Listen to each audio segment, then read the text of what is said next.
স্ক্যানারে অভিষেক বন্দ্যোপাধ্যায়ের সম্পত্তি 188 এ হরিশ মুখার্জি রোডে শান্তিনিকেতনে সেই ঠিকানায় নোটিশ পাঠানো হয়েছে। তার কোম্পানি এবং তার আত্মীয়ের বাড়িতে মোট 17টা নোটিশ পাঠানো হয়েছে। শান্তিনিকেতনে লিপস অ্যান্ড বাউন্সের নামে নোটিশ পাঠানো হয়েছে।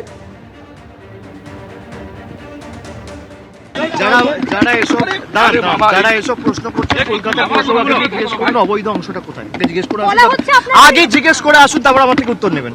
আপনি স্পেসিফিক্যালি জিজ্ঞেস করুন কোন অবৈধ অংশ, যে অবৈধ অংশ মার্ক করে দেবে উত্তর আমার থেকে নিয়ে যাবেন।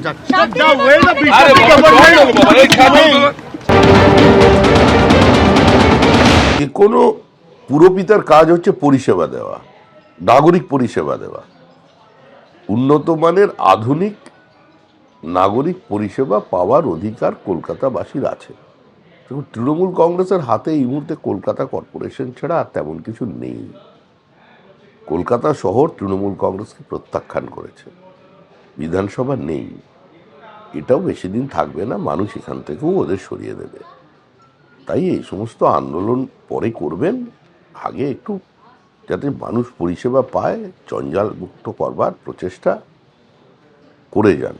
যাবার আগে কিছু তো ভালো কাজ করে যান।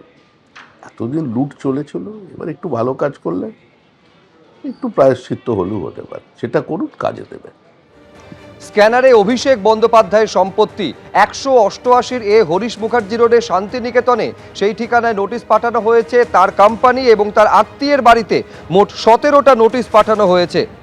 শান্তিনিকেতনে লিপস অ্যান্ড বাউন্সের নামে নোটিশ পাঠানো হয়েছে।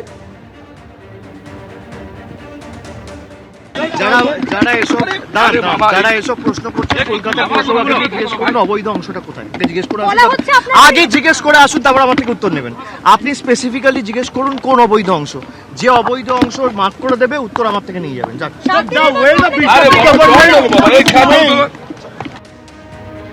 আবাস যোজনায় বাড়ি দেওয়ার নাম করে 30,000 টাকা কাটমানি নেওয়ার অভিযোগ উঠেছে প্রাক্তন তৃণমূল কাউন্সিলরের বিরুদ্ধে।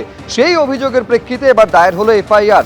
ঘটনাস্থল পুরুলিয়া পুরসভার প্রাক্তন তৃণমূল কাউন্সিলর বিভাস রঞ্জন দাসের বিরুদ্ধে অভিযোগ সামনে এসেছে, যদিও তিনি নিজে সেই টাকা নেওয়ার অভিযোগ অস্বীকার করেছেন। 3-4 দিন পরে টাকা ঢুকেছিল, তো বিভাস নটুকে বলেছিল যে যদি টাকা ঢোকা দিতে হয় তো 30,000 টাকা লাগবে। তো নটু আমার ঘর থেকে, আমার কাছ থেকে 30,000 টাকা নটু নিয়ে গেছে। নটু এসেছিল আমার কাছে, 3-4 দিন পরে আমার কাছে 30,000 টাকা নিয়ে গেছে। বাড়িটা করতে পারেনি, টাকা নেই। এইটা আমার গোটাটা অ্যাডভান্সটা দিয়েছিল, সেটা ভেঙেছি। অ্যাডভান্সটা দিয়ে এখন বাস আর ত্রিপাল দিয়ে এখন রাখা হয়েছে, কেন টাকার অভাব কারণে আমরা করতে পারছি না। আর এখন ভোটের পর আবার যে আছে বিভাজেন্দ্র দাসের অনুগামী নটু, সে আবার ধমকি দিচ্ছে যে আপনি ঘরটা স্টার্ট করেন না, এই করেন না, ওই করেন না, মানে আবার টাকা খুঁজছে। আমরা অস্বীকার করলাম যে আমার কাছে টাকা নেই, আমরা দিতে পারবো না আপনাকে টাকা। কি করে দেবো, আমরা তো ঘরটা স্টার্ট করতে পারি না টাকার অভাব কারণে। আমরা পারবো না টাকা। না বলছে দাদা বলে পাঠাইছে টাকা দিতেই হবে, না হয়ে বলছে কি কমপ্লেন করে দেবো, এসডিওতে চিঠি দিয়ে যাবো, তদন্ত করাবো।